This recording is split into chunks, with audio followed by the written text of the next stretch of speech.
તુલસીદાસજી લખે કે હનુમાનજી મહારાજે રામનો સમગ્ર પરિચય આપ્યો અને સુગ્રીવનો સમગ્ર પરિચય આપ્યો અને બે જણામાં મિત્રતા કરાવી છે.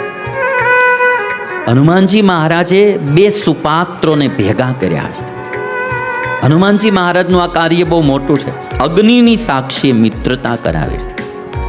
આપણી રામાયણ તુલસીકૃત હોય તો બી આ વાત લખે કે તબ હનુમંત ઉભય દિશી કી સબ કથા સુનાઈ. બેયને મિત્રતા કરવી હોય કે બેયને સંબંધ જોડવો હોય તો પેલા પૂરેપૂરો પરિચય આપી દેવો જોઈએ કે ભાઈ અમે આવા છીએ, અમે આવા છીએ. કોઈને અંધારામાં રાખીને મિત્રતા જોડાય નહીં. એ આપણી રામાયણ શીખવાડે. એટલે તમે જો તબ હનુમંત ઉભય દિશી કી સબ કથા સુનાઈ, કહી દેવાય જે હોય તે કે ભાઈ અમે આવું છે, અમારી સ્થિતિ આવી છે. પાવક સાખી દેઈ કરી જોરી પ્રીતિ દ્રઢાઈ. અગ્નિની સાક્ષીએ બેયને મિત્ર બનાવ્યા છે. અને એ જ આપણી હિન્દુસ્તાની વિવાહ પદ્ધતિ છે કે જ્યારે પતિ પત્નીના વિવાહ થાય ત્યારે સમગ્ર પરિચય પહેલાં પોતપોતાનો આપી દેવામાં આવે અને અગ્નિની સાક્ષીએ બંને ફેરા ફરે અને બંને મિત્ર બને છે. પતિ પત્ની જેવું લગભગ આ દુનિયામાં બેસ્ટ મિત્રતા કોઈની હોય નહીં. નો હવે રાખતા હોય તો વાત જુદી છે, બાકી પતિ પત્ની જેવું કોઈ મિત્ર ન હોય. સુખ દુઃખમાં એકબીજાના દિલની વાત ખોલવાનું ઠેકાણું એટલે એ પતિ પત્ની હોય છે. એટલો ગાઢ બેયમાં પ્રેમ હોય છે. પતિ પત્ની એટલે બંને આંખો સમાન હોય છે. બે આંખ હોય, આ ખુલે સાથે ને બંધ થાય પણ સાથે, અને એમાં આશરો આવે તો બેયમાં સાથે આવે. એમ પતિ પત્ની સુખ દુઃખમાં સાથે રહે એવી એની મિત્રતા હોય. કોઈ પણ બે આત્માઓ જોડાય એ મિત્રતા છે અને અગ્નિની સાક્ષીએ જોડ્યા છે. અને હનુમાનજી મહારાજનું આ કાર્ય હવે બિરાજો આપ રામચંદ્ર ભગવાનને આ બધા બિરાજો. હનુમાનજી મહારાજની ત્યાં બિરાજ છે. કામકાજ હોય ને વિદાય લેવી હોય તો હવે વાંધો નહીં, બેહો બેહો બધા બેહો. એક ચીજ હનુમાનજી મહારાજનો ગુણ આમાંથી શીખવાનો એ કે સારા માણસો હોય, સજ્જન માણસો હોય, એને એક મંચ ઉપર લાવવાને એ પણ દુનિયાનું મોટામાં મોટું કામ છે. હનુમાનજી મહારાજે સુગ્રીવ અને રામને એક મંચ ઉપર લાવ્યા, ભેગા કર્યા. સજ્જનો જેટલા ઝાઝા ભેગા થાય, હળી મળીને કાર્ય કરે એટલો સમાજનો અને દેશનો ઉદ્ધાર થાય. અને એ કાર્ય કોઈ કરે નહીં, હનુમંતનું કાર્ય છે. કારણ કે દુર્જનો તો એની મેળે ભેગા થઈ જ જતા હોય, કારણ કે એનો તો બધાનો એક રિવાજ જ હોય, એને કહેવું ન પડે. પણ સજ્જનોને ભેગા કરવા એ બહુ કઠણ કામ હોય, અને સજ્જનોને ભેગા કરવા એ હનુમાનજીએ આજ કાર્ય કર્યું છે. અને એક હનુમાનજી મહારાજનો જે ગુણ આ પ્રસંગમાં આપણે સાંભળ્યો એ હતો, હનુમાનજી મહારાજની વાણી બહુ સારી હતી, મીઠી વાણી હતી. હું તમને એનો પ્રસંગ સંભળાવું, એક નાનો એવો. બંનેની મિત્રતા થઈ, સુગ્રીવની અને રામચંદ્ર ભગવાનની. પછી રામચંદ્ર ભગવાને વાલીને માર્યો, સુગ્રીવની પત્ની પાછી લાવી દીધી. સુગ્રીવ વિષય ભોગમાં ડૂબી ગયા, રામનું જે કાર્ય કરવાનું હતું એ ભૂલી ગયા. ત્યારે હનુમાનજી મહારાજ વળી સુગ્રીવ પાસે ગયા અને હનુમાનજી મહારાજ સુગ્રીવને જઈને સમજાવે છે.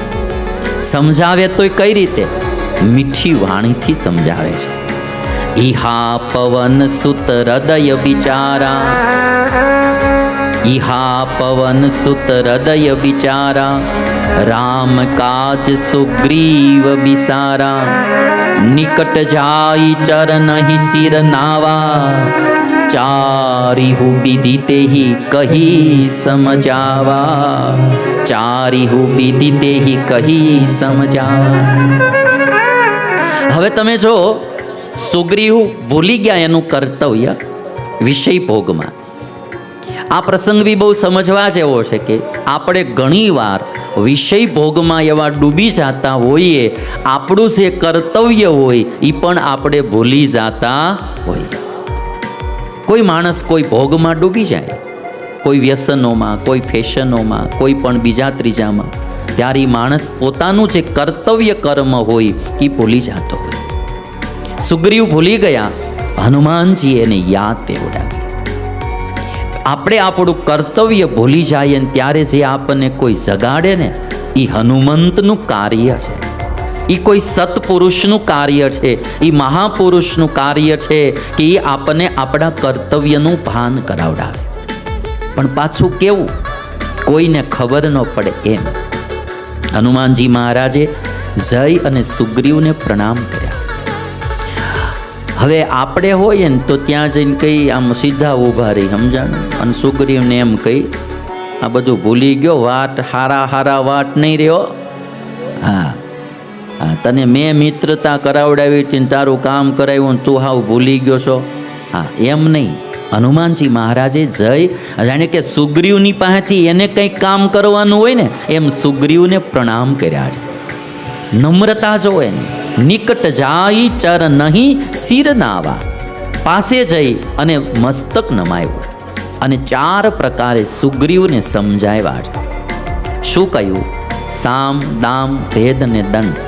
4 રીતે સુગ્રીવને કે જો ભાઈ તે રામની હારે મિત્રતા કરી છે, રામે તારી હારે મિત્રતા કરી છે, એટલે મિત્રનું કાર્ય હોય એ આપણે ભૂલી ન જવું જોઈએ. સમયે મિત્રનું કાર્ય કરી દેવું જોઈએ.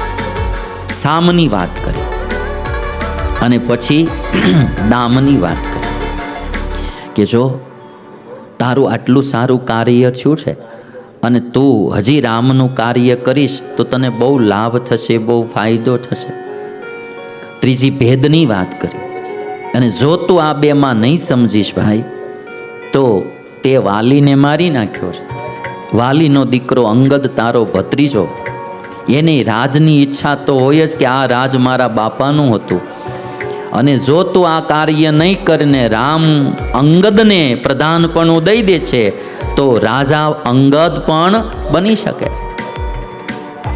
અને પછી ભેદ સિવાયની ચોથી વાત કીધી કે જે વાલીથી રાવણ પણ બીતો હતો, એ વાલીને જેણે એક બાણે મારી નાખ્યા હોય એ રામને દંડ દેતા પણ વાર લાગશે નહીં. માટે તું આ કાર્ય કરવા માંડ. સામ, દામ, ભેદ અને દંડ બધી રીતે હનુમાનજીએ મીઠી વાણીમાં આ સુગ્રીવને સમજાવ્યા છે. લખ્યું છે રામાયણમાં, હનુમાનજીની મીઠી વાણી અને સમજાવવાની પદ્ધતિ બહુ સારી હતી. મારે ને તમારે હનુમાનજીનો આ એક ગુણ બહુ શીખવાનો. મીઠી વાણી બહુ કામ કરે. એ જ સમયે લક્ષ્મણ કાળ ઝાળ આવ્યા કે સુગ્રીવ અમારું કાર્ય કરવાનું ભૂલી ગયા. હનુમાનજી મહારાજે એમને પણ સમજાવી અને શાંત કરી દીધા. મીઠી વાણીથી બહુ ફાયદા થાય છે.